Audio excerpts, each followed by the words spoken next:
Hi friends, ఇదేంటి function అనుకుంటున్నారా? కాదండి, కార్తీక మాసం వచ్చింది కదా, వనభోజనాలండి. మా ఊర్లో రెడ్డి సంఘం వారు ప్రతి సంవత్సరం కూడా ఏర్పాటు చేస్తున్నారు. ఎంట్రన్స్లోనే ఇంకో పిల్లలకి ఆటలు ఆడుకోవడానికి అనేక రకాలుగా పెట్టారు. అదే చిన్నపిల్లలకి టాటూలు, అదే ఆడవాళ్ళకి గోల్డ్ రంగులు, కోన్లు, అంటే గోరింటాకు అంటారు కదా, ఇప్పుడు ఆడవారికి ఏ ఇష్టమైతే అవన్నీ కూడా పెట్టారండి. వచ్చిన ప్రతి ఒక్కరిని కూడా సంతోషపరచాలని, వాళ్ళు వచ్చేసి భోజనం చేసి వెళ్ళిపోవటం కాదు, వచ్చిన ప్రతి ఒక్కరు కూడా ఎంతో ఆనందంగా ఉండాలని వాళ్ళు ఏర్పాటు చేశారండి. వాళ్ళు ఇంకా ప్రతి ఒక్కరికి చిన్నపిల్లలకి ఏంటి, పెద్దలకి టాటూలు. ఇంకోండి, మా చిన్నప్పుడు గుర్తొస్తుంది రంగులు దాటం. మా మిస్సెస్, మా అమ్మాయి, మా చెల్లి వాళ్ళు ఎక్కి నన్ను కూడా ఎక్కమన్నారు. నాకు భయం అని ఎక్కలేదు. చిన్నప్పుడు ఒకసారి ఎక్కాను, కళ్ళు తిరిగి నేను ఎప్పుడు చెక్తూ మానేసాను. వీళ్ళు మాత్రం చాలాసార్లు తిరిగేశారు. వాళ్ళకి ఆనందం ఇలాంటివి చూస్తుంటే చిన్నప్పుడు గుర్తొస్తాయి. పెద్దలు కూడా చిన్నపిల్లలు అయిపోతారు ఇలాంటి సమయంలో. చాలాసార్లు తిరిగారండి, ఆనందపడ్డారు. అలాగే ఇంకా చాలా చాలా చాలా పెట్టారు. ఇంకో నేను, మా మిస్సెస్, మా మమ్మీ, మా సిస్టర్, మా బావగారు, మా అమ్మాయి అండి. మ్యూజిక్ అది మ్యాజిక్ అండి. అంతానే చాలా బాగా చేసేస్తాను మ్యాజిక్. ప్రతి ఒక్కరిని కూడా ఎంతో ఉల్లాసపరిచాడు, ఆనందపరిచాడు కూడా. చిన్నపిల్లలకి చాలా సరదాగా ఎంజాయ్ చేశారు. ప్రతిదీ కూడా మా కళ్ళు కట్టిన చేసేదండి మ్యాజిక్. ఎక్కడెక్కడికి తీసుకొస్తారంటే ప్రతి సంవత్సరం కూడా, అంటే చాలామంది రెడ్డి సంఘం వాళ్ళు ఏర్పాటు చేసే ప్రతి ఒక్క కార్తీక మాసం వనభోజనాలు కూడా ఇలాగా ఏర్పాటు చేయడం స్టార్ట్ చేశారండి. పిల్లలు చాలా కష్టపడి నేర్చుకున్నారు. చేసిన అందరి ముందు కూడా ప్రదర్శించారండి భరతనాట్యం.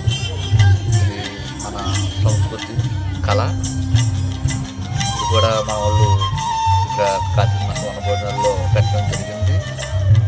ఇంకా చాలా ఉన్నాయండి. పెద్దోళ్ళకి మాటలు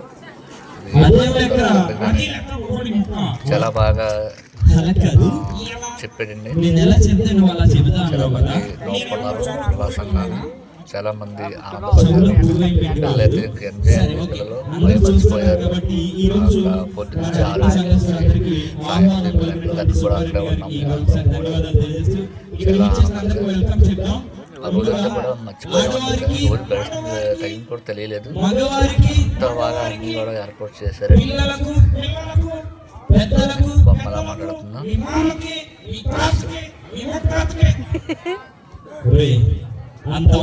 ఇలా ప్రతి ఊర్లో కూడా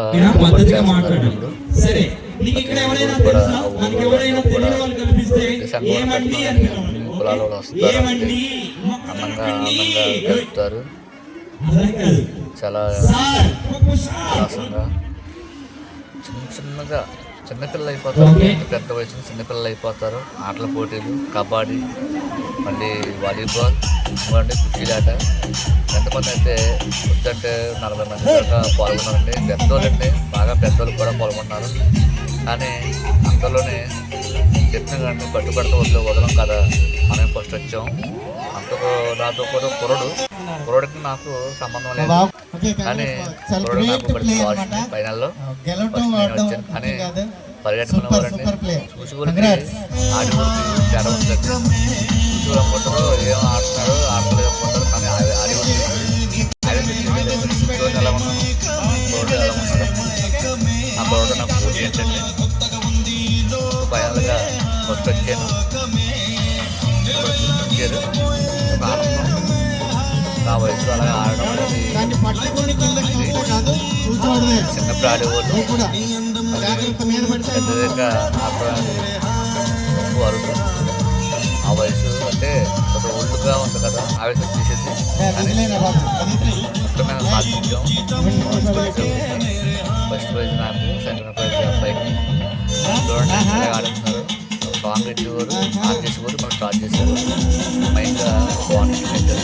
కూర్చోవాలి, వాళ్ళు దాని మీద మాత్రం దృష్టి పెట్టండి. ఒక కన్ను దాని మీద ఉండాలా. చాలాసేపు కూర్చోవాలి.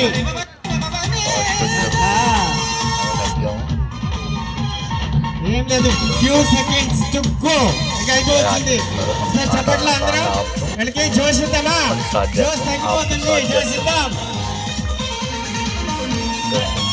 బాబు. వేసుకోండి, వేసుకోవాలి. అక్కడి నుంచి రావట్లే.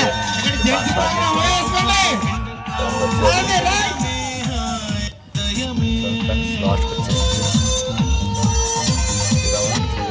లాస్ట్ వచ్చేసి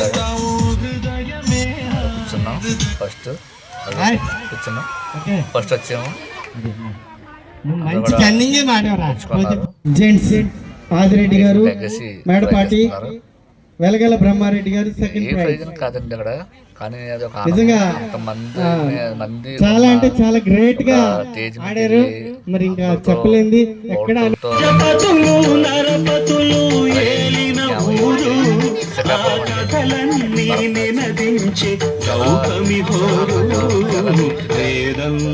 ఘోషించే గోదావరి అమరధామల్లా శోభిల్లి రాజమహేంద్రి శ్రీవాణి గిరిజాశ్చిరాయ దధతో వక్షోముఖాంగేషు ఏ లోకానాం స్థితిమావహంచ విహితాం స్త్రీ పుంసయోగోద్భవాం తే వేదత్రయమూర్తాయ స్త్రీ పురుషా సంపూజితావస్సురైర్భూయాసు పురుషోత్తమాంబుజభవ శ్రీకంధరాశ్రేయసే. కాబట్టి ఆది కవిత నన్నయ్య వ్రాసెనిచ్చట శ్రీనాథ కవి నివాసము పెద్ద ముచ్చట. ఆది కవిత నన్నయ్య వ్రాసెనిచ్చట శ్రీనాథ కవి నివాసము పెద్ద ముచ్చట. కవి సార్వభౌములకిది ఆలవాలము, కవి సార్వభౌములకిది ఆలవాలము. నవ కవితలు వికసించే నందనవనము, వేదంలా ఘోషించే గోదావరి అమరధామల్లా శోభిల్లే రాజమహేంద్రి.